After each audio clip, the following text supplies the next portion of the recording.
మా నాయకులు వాస్తవాలు బయట పెడితే లీగల్ నోటీస్ ఇచ్చారు. ఓకే, దానికి జవాబు చెప్తాం, దేనికి బెదిరేది లేదు. కానీ ఇవాళ నేను డేట్లతో సహా చెప్పిన రోజుల్లో ఇది వాస్తవం కాకుంటే హరీష్ రావు గారు ఆ తేదీలు ఎక్కడున్నారు, ఏ ప్రదేశంలో ఉన్నారు, ఎవరిని కలిశారో మీడియాకు చెప్పాల్సిన అవసరం ఉన్నది. ఇలా బీఆర్ఎస్ నాయకులు దాన్ని సమర్థిస్తూ ఉన్నారు. దాసోజు శ్రవణ్ గారు ముఖ్యమంత్రి గారు నేను జవాబు చెప్పాలంటా ఉన్నారు. ఎస్, నేను జవాబు చెప్పే ముందు హరీష్ రావు గారు వీటికి జవాబు ఇవ్వాల్సిన అవసరం ఉన్నది.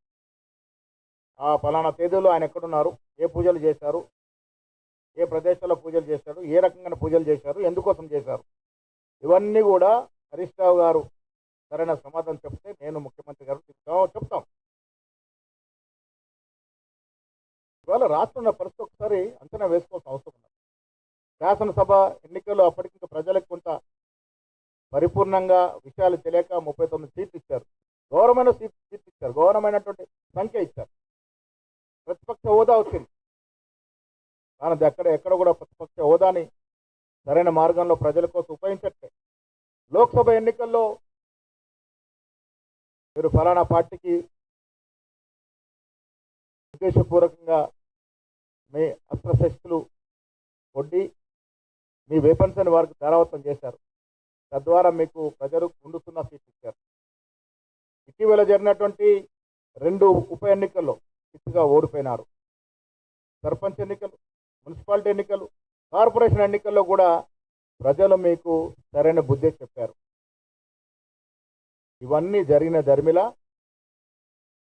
ప్రజలు మన వైపు లేరు కాబట్టి ఇలాంటి అఘోరాలతో పూజలు చేయించుకుంటే ఏమైనా లాభం పోతుందని అనుకున్నారో ఏమో తెలియదు. కానీ ప్రజలు దేవుళ్ళు, వారి ముందే ఇవేమీ జరగవు అనే మాట ఒకసారి గ్రహించుకోవాల్సిన అవసరం ఉంది. ప్రజలు వరుసగా ఓడిస్తున్నట్టు ఈ కక్షతో కరువు రావాలని, తెలంగాణ ప్రజలు కష్టాలు పడాలని, పిల్లలు పశువులు కోల్పోవాలని హరీష్ రావు పూజల్లో కోరుకున్నట్టుగా నాకు అనుమానం ఉంది. ఇది కరెక్ట్ కాదనే మాట మాత్రం చెప్పక తప్పదు.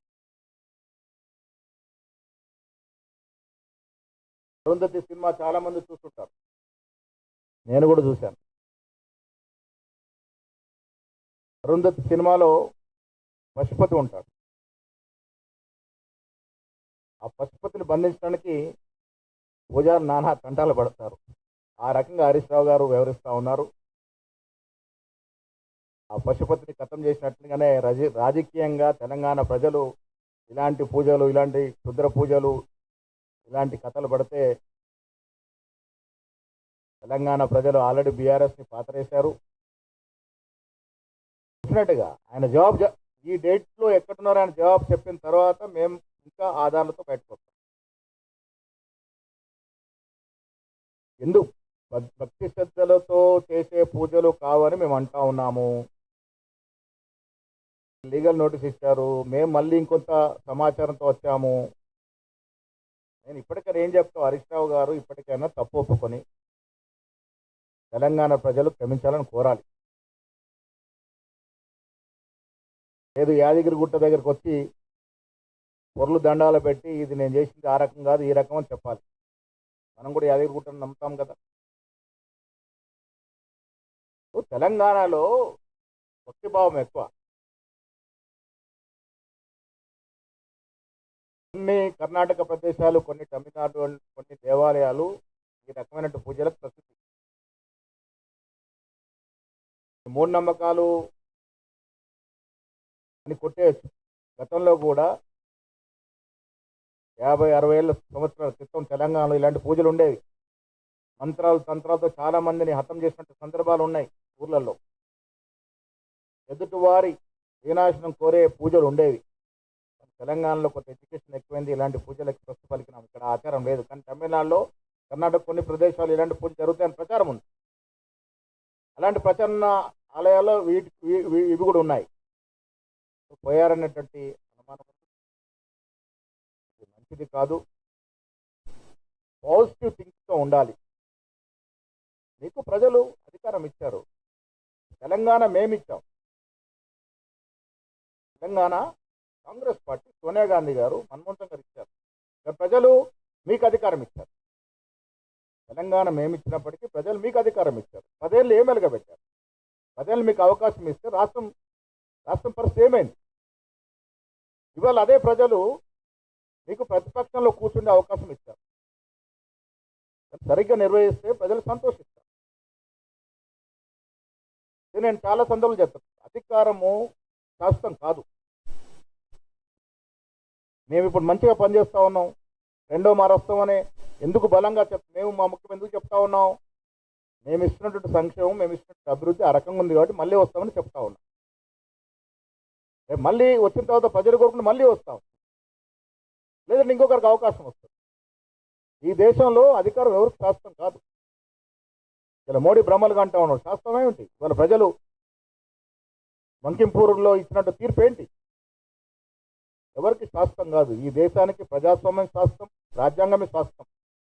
అవి రెండే శాస్త్రం. అధికారులు శాస్త్రం కాదు. తొందరపాటు ఉండకూడదు. ప్రజలు మీకు ఎందుకు ఇచ్చారు అవకాశం? ఆ అవకాశం సద్వినియోగం చేసుకోండి. ఆ ఇచ్చిన ప్రతిపక్ష హోదానే మేము సద్వినియోగం చేసుకోలేకపోతా ఉన్నారు. ఇంకా మీకు అధికారం ఎందుకు ఇస్తారు ప్రజలు? కాంగ్రెస్ పార్టీ కార్యక్రమాలు ఇస్తూ ఉంది, సంక్షేమం ఇస్తూ ఉంది. అందుకే మేము బలంగా చెప్తా ఉన్నాం, మరోమారు మేమే వస్తాం. ఎందుకు చెప్తా ఉన్నాం? ప్రజల్లో ఉన్నటువంటి, మా పట్ల ఉన్నటువంటి అనుకూలత, మేము ఇస్తున్న అభివృద్ధి, సంక్షేమం పట్ల వారు ఉన్నటువంటి సంతోషం. పాజిటివ్ రాజకీయాలు చేస్తే మంచిది ఎవరైనా.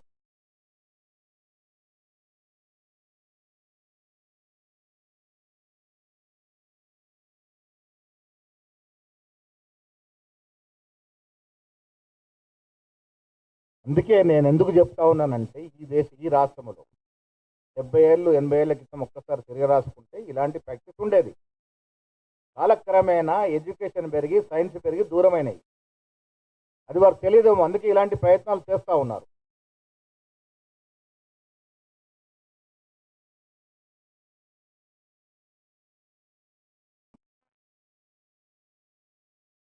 అట్లాంటి అవకాశం వచ్చినా ఆయనకు అవకాశం రాదు కదా. మీరు అనే పదవి అవకాశం, ఆ అవకాశం కూడా లేదు పాపం. మరి ఎందుకు అంత తాపత్రయం ఎందుకు అని అడుగుతా ఉన్నా.